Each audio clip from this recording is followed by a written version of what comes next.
নমস্কার, আমি সুব্রত শুকুল এসসিআই পেন্টসের তরফ থেকে আবারও আপনাদের সামনে আজকে এসে উপস্থিত হয়েছি। আশা করি সকলে ভালো আছেন। দীর্ঘ প্রায় 3-3.5 মাস আমাদের পশ্চিমবাংলায় বর্ষা চলছে, প্রায় শেষের দিকে। আশা করি বিরাট কিছু সমস্যা না হলে প্রায় শেষ হয়ে এসছে বর্ষা, এবং অটোমেটিক্যালি বর্ষা শেষের পরপরই আমাদের যে উৎসবের মরশুম সেটাও চালু হয়ে গেছে, শুরু হয়ে যাচ্ছে আগামী কয়েকদিনের মধ্যে, অলরেডি শুরু হয়ে গেছে। এবং সেই সঙ্গে সঙ্গে আমাদের যারা পেন্টস নিয়ে বিজনেস করি, এই ধরনের কমোডিটি নিয়ে কাজ করি, তাদেরও কিন্তু মার্কেট চালু হয়ে গেছে। সময় একদমই পাওয়া যাচ্ছে না, যার জন্য ভিডিও ঘন ঘন করাও যাচ্ছে না। আজকে অনেক দিন পরে একটু সময় পাওয়া গেছে। ইতিমধ্যে আপনারা যারা আমাদেরকে এসসিআই পেন্টসের ফেসবুক পেজে বা ফেসবুকে ফলো করেন, তারা অনেক কিছু দেখতে পাচ্ছেন, অনেক পরিবর্তন দেখতে পাচ্ছেন, নতুন নতুন মেশিন ইনস্টলেশন দেখতে পাচ্ছেন, এবং আগামী দিনে আরও অনেক কিছু পাবেন, নতুন প্রোডাক্ট পাবেন। বরঞ্চ আমার ইউটিউব ভিডিওটাই কমে গেছে। যাই হোক, সময় নষ্ট না করে আজকে যে বিষয়টা নিয়ে একটু বলবো হয়েছি, গত কয়েকদিন যাবৎ মার্কেটে ঘোরাঘুরি করার সুবাদে বা গত কয়েক বছর সুবাদে একটা জিনিস দেখতে পাচ্ছি, কী ধরনের পেন্ট কোথায় অ্যাপ্লিকেশন হবে এইটা নিয়ে একটা কনফিউশন, প্রশ্নচিহ্ন থেকেই যাচ্ছে। ডিলার একরকম বলে, পেন্টার একরকম বলে, কোম্পানি একরকম বলে। তো আমি একটু চেষ্টা করছি সেই জায়গাটা একটু আলোকপাত করার, যদি আপনাদের কিছু উপকার হয়।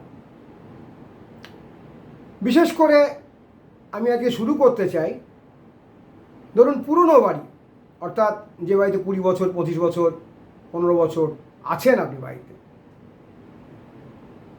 সেই সব বাড়িতে পেন্ট করতে গেলে আপনি কোনগুলোর দিকে নজর দেবেন বা কী পেন্ট করবেন। আমার মনে হয়েছে কোথাও কোথাও আমরা একটু অর্থের অপচয় করি, মানে হয়তো প্রপার প্রিকশন নিলাম না, কিন্তু তার জায়গাতেই আমরা এমন কিছু পেন্ট অ্যাপ্লিকেশন করে ফেললাম যেটা কিন্তু সেই পেন্টের যা লংজিভিটি সেটা কিন্তু পেলেন না। তো সেই জন্য আমার মনে হয়েছে যে এই জায়গাটা একটু আলোকপাত করা দরকার। আগামী কয়েকটা এপিসোডে আমি চেষ্টা করব এটা নিয়ে একটু কথা বলার, তাতে যদি আপনাদের কিছু উপকার হয়। পুরনো বাড়ি পেন্টের ক্ষেত্রে ইনসাইড হোক আউটসাইড হোক, আপনি প্রথমেই আগে দেখুন, আপনি নিজেই দেখুন আপনার যে বাড়িটা যেখানে পেন্ট করবেন, আপনি যে এরিয়া টু বি পেন্টেড, সেই পেন্টেড এরিয়ার সারফেসটা কেমন আছে আপনি নিজেই দেখুন, দেখতে পারবেন। আপনি একটু বাড়িতে টেস্টার, স্ক্রুড্রাইভার অনেক কিছুই আছে, আপনি একটু দেখুন, পুরনো পেন্টকে সরিয়ে প্লাস্টার বের করে অল্প ছোট্ট একটা জায়গাতে দেখুন তো, যে আপনার অল্প অল্প করতে করতে ইট অবধি পৌঁছতে পারেন। সেখানে গিয়ে কী অবস্থা, ইটটা কি ভেজা ভেজা লাগছে কি না। তার আগে সবকার আগে দেখুন যে বাড়ির টোটাল দেওয়ালের মধ্যে কোথাও কোনো ড্যাম্প দেখতে পাচ্ছেন কিনা, ভেজা দেখতে পাচ্ছেন কিনা। সুগারের মতো, জানেন, ড্যাম্প হচ্ছে ওটা সুগারের মতো। সুগার নিজে কতটা রোগের থেকে বড় কথা, সুগার প্রচুর রোগকে ডেকে নিয়ে আসে। ঠিক সিমিলারলি ড্যাম্প অনেক রোগকে ডেকে নিয়ে আসে। তো সেই জন্য দেখুন যে কোনো একটা পার্টিকুলার ওয়ালের দিকে তাকান, দেওয়ালের দিকে, ছাদের দিকে তাকান, সব জায়গায় তাকিয়ে দেখুন, সিলিংয়ের দিকে তাকান যে ড্যাম্প আছে কিনা। যদি ড্যাম্প থাকে আগে সে জায়গাটা চেক করুন যে ড্যাম্পটা ইট অবধি পৌঁছেছে কিনা।